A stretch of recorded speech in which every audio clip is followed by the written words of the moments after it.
नमस्कार, मैं हूं आपके साथ अनुष्का राय और आप देख रहे हैं तक्षित न्यूज।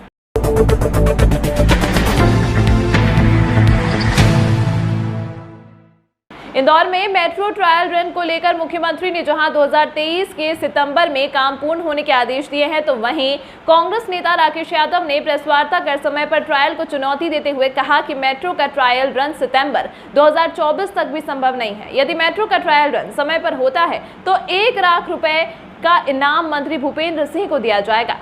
मध्य प्रदेश की राजधानी भोपाल और इंदौर में मेट्रो प्रोजेक्ट वर्क का काम चल रहा है। वहीं इंदौर में वर्ष 2023 के सितंबर माह में मेट्रो के ट्रायल रन की बात कही जा रही है। ऐसे में मेट्रो के ट्रायल रन को लेकर अब सवाल खड़े हो रहे हैं। मध्य प्रदेश कांग्रेस के पूर्व सचिव राकेश सिंह यादव ने प्रेस वार्ता कर भाजपा सरकार पर सवाल खड़े किए हैं। राकेश सिंह यादव ने कहा कि उन्होंने मेट्रो ट्रेन का इंदौर में निरीक्षण किया और कुछ विशेषज्ञों से बात भी की है। उन्होंने इस दौरान पाया कि सितंबर 2023 तो क्या, आने वाले कई सालों तक मेट्रो ट्रेन का ट्रायल रन नहीं हो सकता है। यह दावा करते हुए राकेश यादव ने कहा कि यदि सितंबर 2023 में मेट्रो का ट्रायल रन नियम अनुसार यदि पूर्ण हो जाता है तो वह कैबिनेट मंत्री भूपेंद्र सिंह को 1 लाख रुपए का इनाम देंगे। राकेश सिंह यादव ने इस प्रेस वार्ता के दौरान खिलौने का मेट्रो मॉडल बताया और कहा कि भाजपा सरकार सस्ती लोकप्रियता के लिए जनता के सामने झूठी घोषणाएं और वादे कर रही है। शहर के नेहरू पार्क में बच्चों के लिए ट्रेन चलाने का काम हो रहा है। वह जनता को उसी ट्रेन में घुमाकर मेट्रो दिखाना चाहते हैं। देखिए, मेट्रो ट्रेन को लेकर जो बड़े बड़े दावे किए जा रहे हैं वो बोगस और फर्जी हैं। अभी की स्थिति में मेट्रो ट्रेन का काम मात्र पूरे ट्रैक पे 24% हुआ है। जो प्रायोरिटी ट्रैक है उस पर 42% हुआ है। दावा किया जा रहा है कि सितंबर में मेट्रो ट्रेन का ट्रायल रन हो जाएगा। इस वर्ष तो छोड़िए, अगले वर्ष सितंबर 2024 तक भी ट्रायल रन होने की संभावना नहीं है। विशेषज्ञों के साथ पूरे ट्रैक का दौरा करा है। अभी हालात ये है कि ना तो कोई मेट्रो स्टेशन बने, ना कोई उसकी ग्रिड बनी है, ना कोई परिस्थिति ऐसी है कि सितंबर में ट्रायल रन हो जाए। मंत्री द्वारा जो झूठ बोला जा रहा है उस पर हमने 1 लाख रुपए का इनाम घोषित करा है कि अगर मंत्री भूपेंद्र सिंह सितंबर में ट्रायल रन करा देंगे तो उनको 1 लाख रुपए का इनाम और नागरिक सम्मान दिया जाएगा। और ऐसा नहीं होता तो उनको अपने पद से इस्तीफा दे देना चाहिए, क्योंकि कमलनाथ सरकार ही थी जिसने मेट्रो का सपना देखा था और मेट्रो का काम तेजी से शुरू करा था। शिवराज सरकार ने ना तो मेट्रो का बजट इंदौर को दिया है, ना ही उतने पैसे सैंक्शन कराए कि मेट्रो तीव्र गति से स्थापित हो सके और वो स्टार्ट हो सके। तो ऐसी परिस्थिति में चुनाव जो सामने है उसको देखते हुए झूठ बोला जा रहा है इंदौर की जनता से कि मेट्रो का ट्रायल रन सितंबर में होगा। यह अगले वर्ष तक भी नहीं हो सकता है।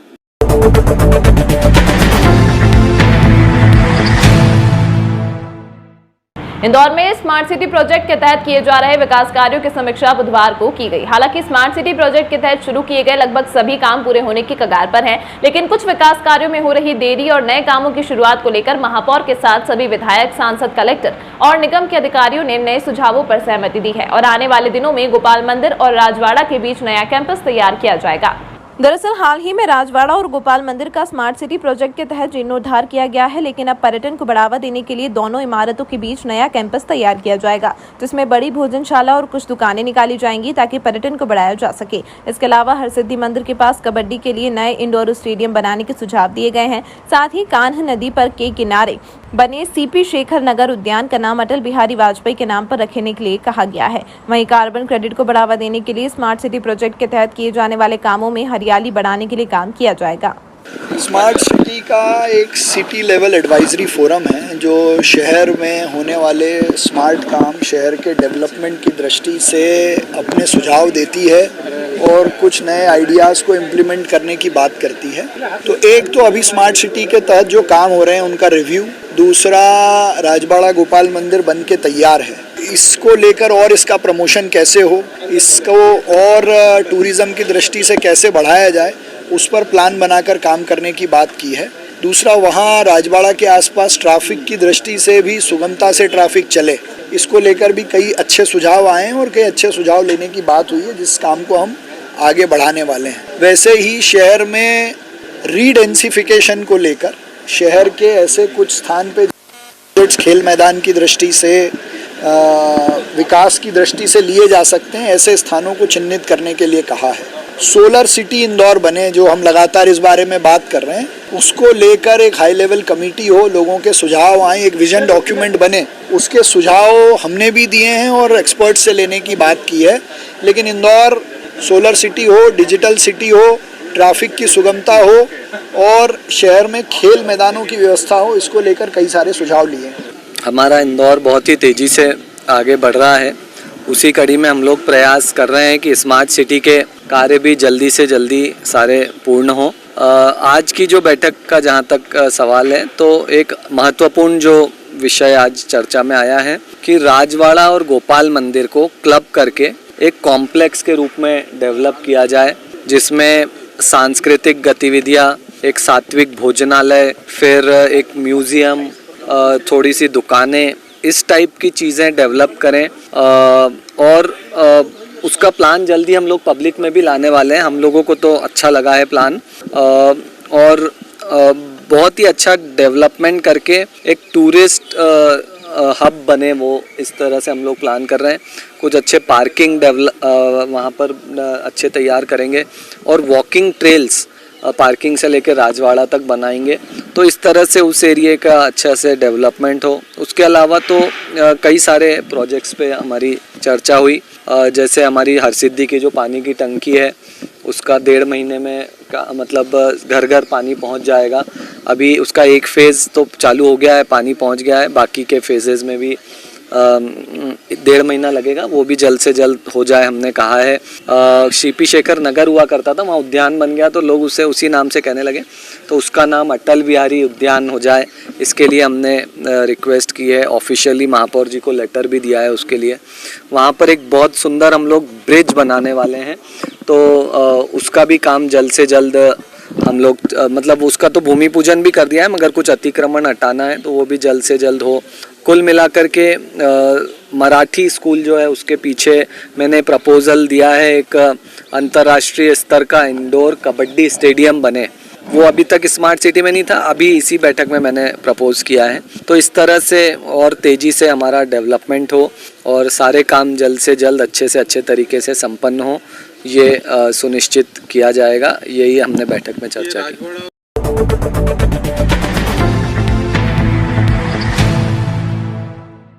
पटेल नगर के बावड़ी हादसे में कोर्ट ने जारी किए कलेक्टर और निगम कमिश्नर को नोटिस। कलेक्टर और कमिश्नर को 4 सप्ताह में देना होगा नोटिस का जवाब। 30 मार्च को हुई थी बावड़ी की स्लैब टूटने से 36 लोगों की मौत की घटना। दरअसल रामनवमी के मौके पर पटेल नगर स्थित बेलेश्वर महादेव झूलेलाल मंदिर में बावड़ी की स्लैब टूटने से 36 लोगों की मौत हुई थी, जिसके बाद इस मामले में निगम ने अवैध निर्माण को तोड़ने की कार्रवाई की थी, जिसके बाद से ही निगम को रहवासियों के साथ ही दूसरे पक्षों से विरोध झेलना पड़ रहा है। वहीं इस मामले में अलग अलग 3 याचिकाएं भी कार्रवाई को लेकर दायर हुई थी, जिस पर सुनवाई करते हुए न्यायालय ने कलेक्टर और निगम आयुक्त को नोटिस जारी कर मामले में कठोर कार्रवाई न किए जाने को लेकर सवाल किए हैं, जिसमें 4 सप्ताह में इन्हें जवाब पेश करने होंगे। जिसको लेकर कलेक्टर का कहना है कि हादसे को लेकर जो रीट पिटीशन दायर किया गया है, उसमें न्यायालय द्वारा पूछे गए सवालों का जवाब जल्द ही पेश कर दिए जाएंगे। के द्वारा नोटिस दिए गए हैं, उसमें डिजिटल जांच को लेकर भी बात कही गई। यार वो रिट पिटिशन है, मतलब है ना, लोग है ना अपना बात है ना रिट पिटिशन में रखेंगे, वो डेफिनेटली है ना गवर्नमेंट है ना पार्टी होगी, वो गवर्नमेंट अपना रिप्लाई है ना फाइल करेगा कि मतलब हम लोग है ना स्टेट गवर्नमेंट की ओर से मतलब है ना कितने भी रिप्लाई फाइल करना रिप्लाई फाइल करेगा। सर कि ऑफ द रिकॉर्ड पहले बात कर लेता हूं, अभी आज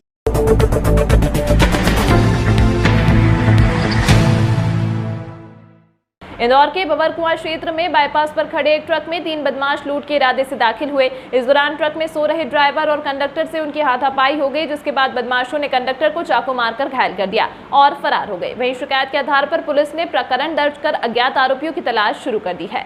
दरअसल मामला बबरकुआं थाना क्षेत्र का है, जहां देर रात ड्राइवर भूपेंद्र अपने कंडक्टर नरपत सिंह डाबर के साथ ट्रक के कैबिन के ऊपर सो रहा था। इस दौरान अचानक कैबिन में कुछ आवाज आने पर नींद खुली, जिसमें उसने देखा तो 3 बदमाश ट्रक के अंदर घुसे हुए थे। बदमाशों को विरोध करने के दौरान एक बदमाश ने कंडक्टर नरपत को चाकू मार दिया और 3 बदमाश मौके से फरार हो गए। वहीं ड्राइवर का कहना है कि बदमाश लूट की वारदात को अंजाम देने का प्रयास कर रहे थे। हालांकि मामले में ड्राइवर की शिकायत पर पुलिस ने प्रकरण पंजीबद्ध कर लिया है। वहीं घायल कंडक्टर नरपत को प्राथमिक उपचार के लिए भर्ती कराया गया है। थाना बबरकुआं में एक बाईपास पे जो है वो ट्रक खड़ा था, जो रात में ट्रक ड्राइवर और उसका लड़का उसमें सो रहे थे। उसमें जो है वो ट्रक ड्राइवर को ऐसी आशंका हुई कि किसी ने उसका ट्रक का जो है वो दरवाज़ा केबिन खोला है, तो वहाँ पे 3 लड़के दिखे, जिससे उनका विवाद हुआ है। और उस विवाद के बाद से फिर उन लोगों ने, उसके लड़का भी आ गया था, तो उसको लड़के को चाकू लगी है, जिस पर जो है वो प्रकरण पंजीबद्ध करके विवेचना में लिया गया है। आरोपी अभी अज्ञात हैं। सीसीटीवी फुटेज और ट्रक ड्राइवर के बताए हुए हुलिये के आधार पर आरोपियों की तलाश की जा रही है। स्पष्ट नहीं है, वो क्या है कि वो उसका कहना था कि केबिन खुला हुआ, केबिन लगा उसका किसी कोई खोल रहा है, तो उसको वहाँ 3 लोग दिखे और जिस पर से जो है उनका विवाद हुआ। और जो तीनों आरोपी थे उनका कहना था कि जो है साहब आप जो सोच रहे हो ऐसा नहीं है, हमने कुछ नहीं किया। तो वो क्या स्थिति है विवेचना के बाद ही क्लियर हो पाएगा। तमाम महत्वपूर्ण खबरों के लिए देखते रहिए तक्षशित न्यूज।